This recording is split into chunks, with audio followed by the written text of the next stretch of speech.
it will not be allowed the people of India. With this words, I Thank you. conclude. Shri Thank you Hanuman very much, sir. Benwal ji.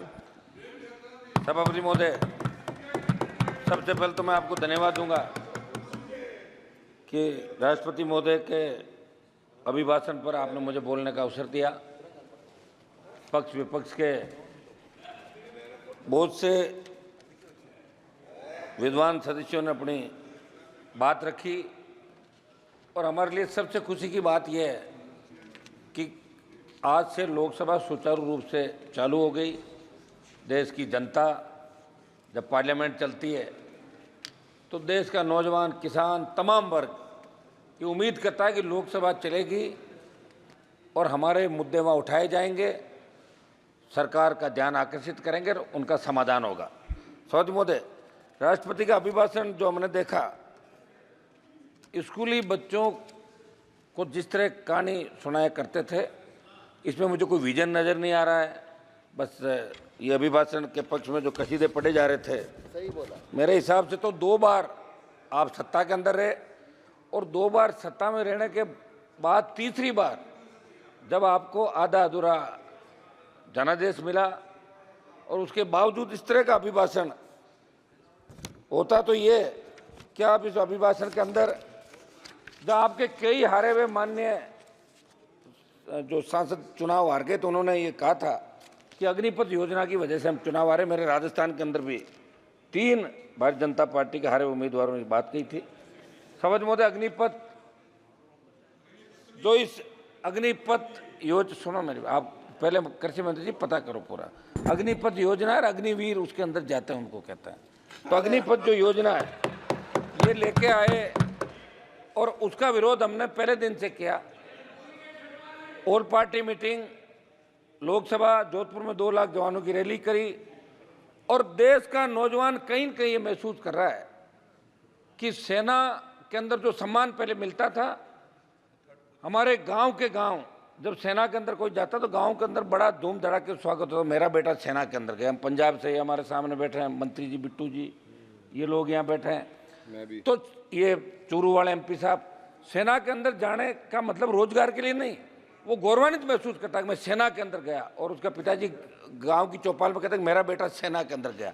ये बड़ी बड़ी सादत 62, 65, 71 कारगिल की लड़ाइयों के अंदर हमारे नौजवानों ने दी। हरियाणा, पंजाब, उत्तर प्रदेश, राजस्थान और जितने अलग अलग रेजिमेंट जो हमारी बनी सेना के अंदर, वो रेजिमेंट का एक अलग नारा होता है और वो रेजिमेंट किस तरह लड़ाई लड़ती है।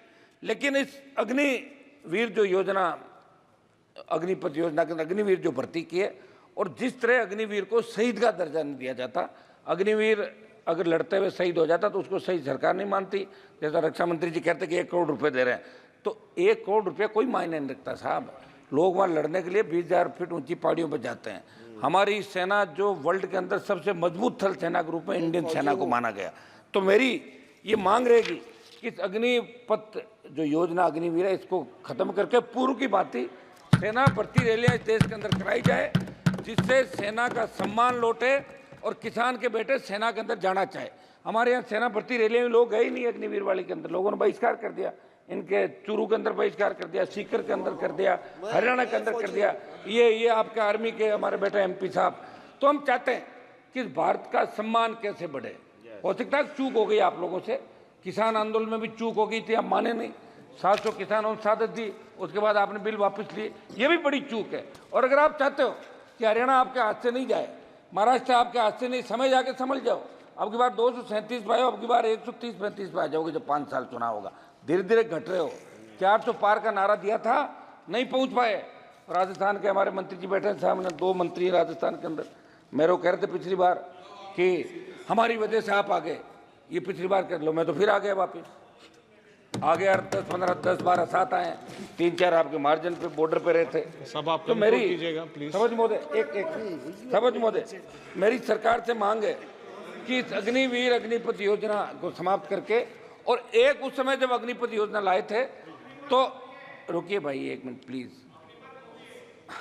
मूवी अलग है, इस योजना का नाम पढ़ ले, आप सुनो, पहले पढ़ाई करो, तैयारी करो। सिवाय मोदी जी के नारे लगाने के कुछ नहीं करते आप लोग, मोदी जी ही करते, पढ़ा करो। तो ये मेरा समझ, एक उस समय क्या हुआ था कि जब ये योजना आई प्लीज उस समय आप कंक्लूड एक कीजिएगा। मिनट साहब, नहीं साहब, आप पूर्व में conclude सेना कीजिएगा। भर्ती जो रैलियां होती थी उसमें हमारे बच्चों ने जो फिजिकल थल सेना आपकी, रुकिए साहब क्यों बोल रहे हैं हम, थल सेना, वायुसेना और आपकी नेवी, इन तीनों के अंदर फिजिकल हो गया और बच्चों को ज्वाइनिंग लेटर दे दिए, उनकी भी भर्ती नहीं कर रहे हो, उनकी भर्ती की जाए।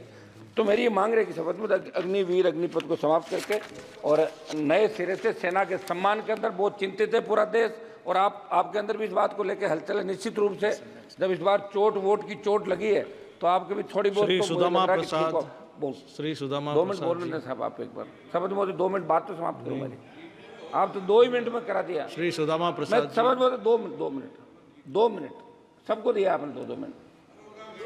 सभापति महोदय 2 मिनट में समाप्त कर लेता हूँ। इम्पोर्टेंट टॉपिक बात कर रहे अब मैं सिर्फ इम्पोर्टेंट टॉपिक पे बात करूंगा, उनको टोका टोकी नहीं कर रहा हूं। टॉपिक बात कीजिए, लेकिन कंक्लूड कीजिएगा ना। महोदय, समाचार पत्रों में असंगठित उद्योगों के वार्षिक सर्वेक्षण में नेशनल सैंपल सर्वे ऑफिस के आंकड़ों को पढ़ रहा था।